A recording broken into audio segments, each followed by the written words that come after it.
Sometime in the first century, around the year 30, a movement was started by a group of Jews who insisted that their rabbi, a man named Jesus, from the Galilee region in Israel, had risen from the dead after being crucified by the Roman Empire.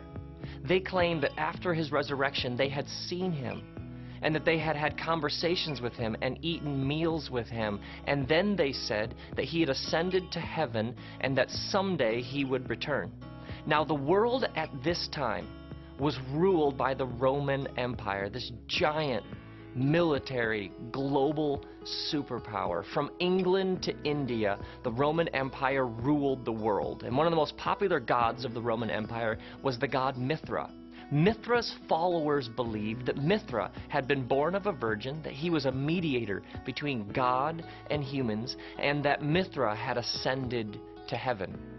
Another popular religion at this time centered around the god Attis. The followers of Attis believed that Attis had been born of a virgin, and each spring they gathered to celebrate the resurrection of Attis. Which takes us back to the Roman Empire, which was ruled by a succession of emperors called the Caesars. The first one, Julius Caesar, when he died, a comet appeared in the sky. And people said, well, of course, that's Julius Caesar, the Son of God, ascending to the right hand of the gods in heaven.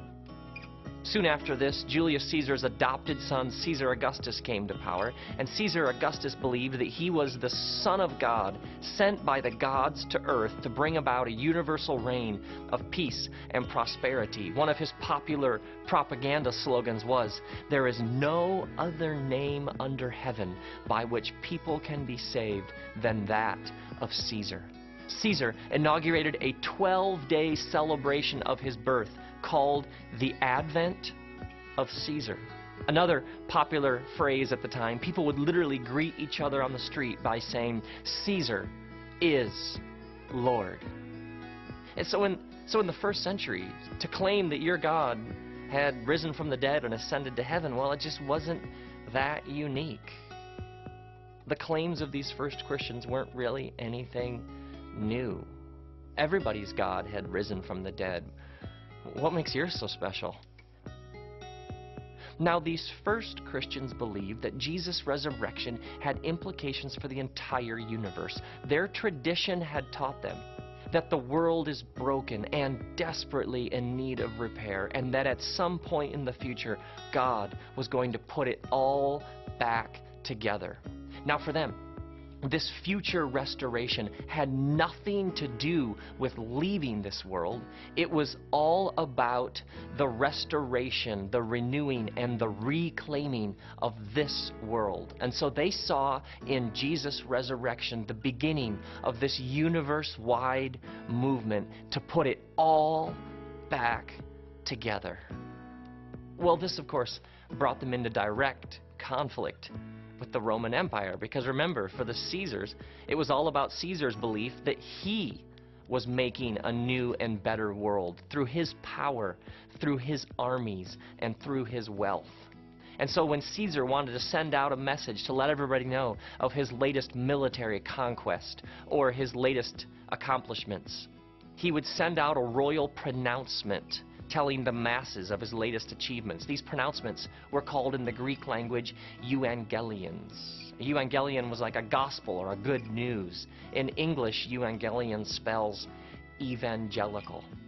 Now, these first Christians believed very passionately that the world was not made better through military power and political coercion. This gospel they were living had nothing to do with using political force to force people to live according to your laws. For them, this gospel was about serving the world, especially those on the underside of the empire. For them, it was about serving, not ruling. And so they took this empire propaganda term, gospel, and they used it to describe this new world that Jesus and his followers were making right under the nose of the empire, because their way, the way of Jesus, was totally opposed to the way of Rome. And so when we read accounts of how they lived. We read that they shared their possessions, they fed the hungry, and they carried each other's burdens. Well, it's because the gospel for them was a whole way of life, a whole new world right in the midst of this one.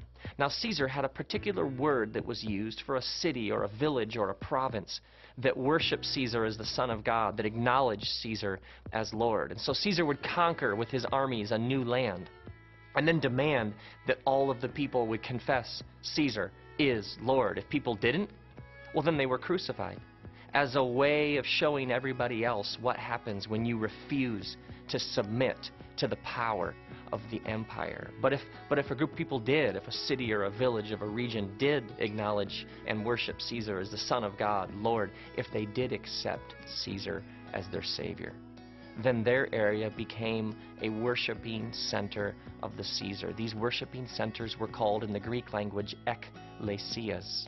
The word ecclesia translates in English church.